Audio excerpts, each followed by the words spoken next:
Nikki Haley, who is the Republican 2024 presidential hopeful? Washington, September 26. Reuters, Republican presidential contender Nikki Haley, the former U.S. ambassador to the United Nations, has received a bump in opinion polls since a well-received debate performance in late August, though she remains in the single digits nationally. She stands out on the campaign trail for talking frequently about foreign policy issues, and she is the highest polling Republican who supports further involvement in the Ukraine war. Here are some facts about Haley's life and political career. Time equals 400 Ms. greater than Haley, 51, has gained a reputation in the Republican Party as a solid conservative who has the ability to address issues of gender and race in a more credible fashion than many of her peers. At the same time, she has drawn criticism for her ambiguous positions on some major policy issues. She is the daughter of two immigrants from India who ran a clothing store in rural South Carolina, and has spoken occasionally about the discrimination her family faced. Haley graduated from Clemson University in 1994 with a degree in accounting, and helped expand her parents' clothing business.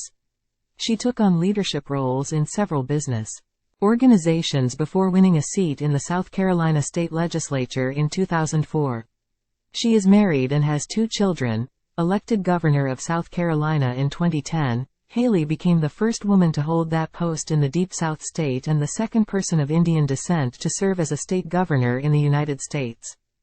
Time equals 400 Ms. greater than she received national attention in 2015 when she signed a bill into law removing the Confederate battle flag from the grounds of the South Carolina state capitol following the murder of 9 black churchgoers by white supremacist Dylann Roof. She also appointed a current rival in the Republican presidential nominating contest, Tim Scott, to the U.S. Senate in 2012. Haley endorsed several rivals to Trump in the 2016 Republican presidential nominating contest, and occasionally tangled with him during the primaries. But she then went on to serve as his ambassador to the United Nations, where she gained a reputation as a vocal defender of U.S. interests. During that time, the United States pulled out of the Iran nuclear deal, which was unpopular with Republicans. Haley was among the first candidates to enter the race, throwing her hat into the ring in February. Time equals 400 Ms. greater than. While she enjoyed a brief bump in opinion polls, she subsequently languished in the mid and lower single digits in most national and state-level surveys, until the August debate gave her a modest but measurable boost.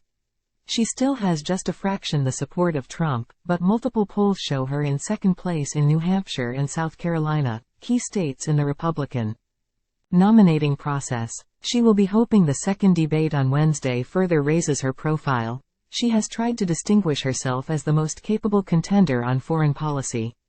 While almost all have staked out a tough position on China, Haley's unabashed support for Ukraine represents a contrast with Trump and Florida Governor Ron DeSantis, who both say the conflict is not central to U.S. national security. Since leaving the Trump administration in 2018, Haley has distanced herself from him several times, only to later soften her rhetoric. She criticized Trump after his supporters attacked the U.S. Capitol on Jan. 6, 2021, in an attempt to overturn his 2020 election loss to Democrat Joe Biden, but later sought to make amends with him. She has mainly dodged questions pertaining to Trump's 4 state and federal indictments since leaving office.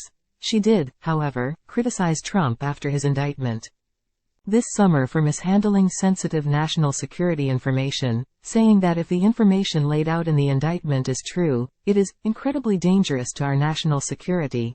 She has said she has several policy differences with Trump, notably with respect to China, North Korea and Ukraine.